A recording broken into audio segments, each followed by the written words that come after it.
2013 movie All Is Lost, Robert Redford plays a captain alone on his sailboat trying to stay afloat after it's been struck by another vessel.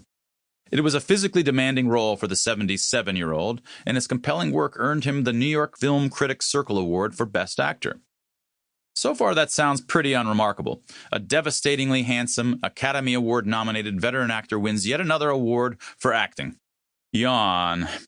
But that movie wasn't like your typical movie, and Redford's acting requirements weren't quite, normal. Usually we imagine how difficult it is for actors to memorize all those lines. Well, in this case, Redford basically didn't have any lines. In fact, the entire movie contained only 20 words, total, in the entire hour and 45 minutes. Yet he still won an acting award. That is weird. A movie without words is indeed a rare novelty. When such modern movies are made, many are modeled after old-fashioned silent films, ones where we can see but not hear the characters talking, are about a deaf character, who is usually signing, or feature animals for their leads. All Is Lost doesn't fall into any of these categories.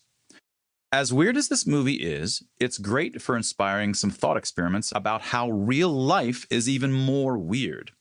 While a movie without dialogue is very rare and usually carries an extremely limited market appeal, up until relatively recently, humans lived without dialogue altogether.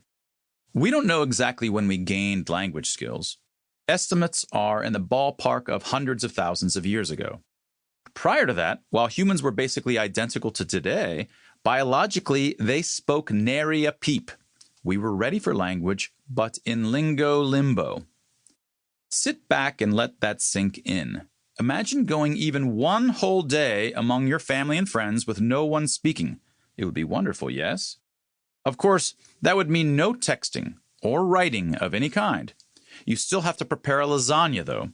So you need your spouse to run to the store to grab ground beef and tomato sauce. You need to get your son to chop the onions because he's the one with cry-proof contact lenses. And find the pasta you accidentally left in the wrong place in the scary part of the basement. And you need to talk on the phone to your mom about grandma's recipe, which is what makes lasagna worth doing. Going even one day without language feels almost unimaginable. So visualize a week of that. Imagine 1 month, a whole year, an entire life. And it's not just us humans who, before the advent of language, dealt with the deafening silence.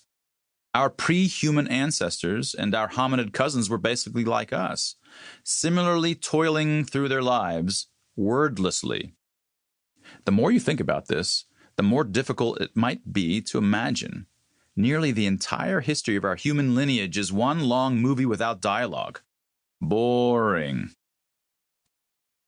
Languageless hominid problem.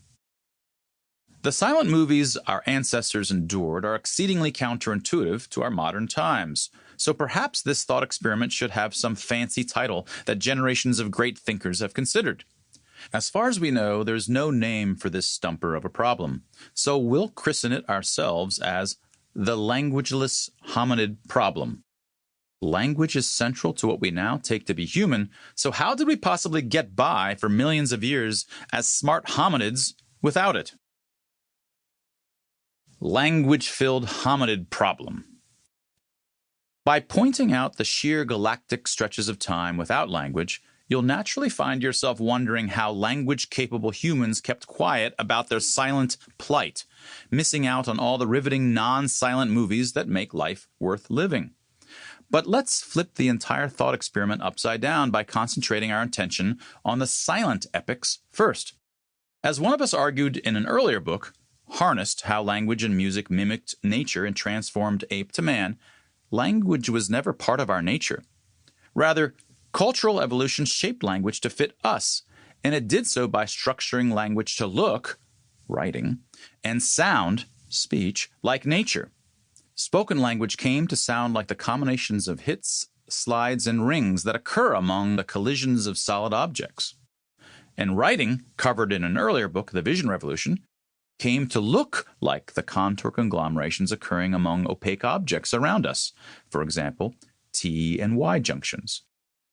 Over time, cultural evolution imbued language with the shapes of nature. The exact shape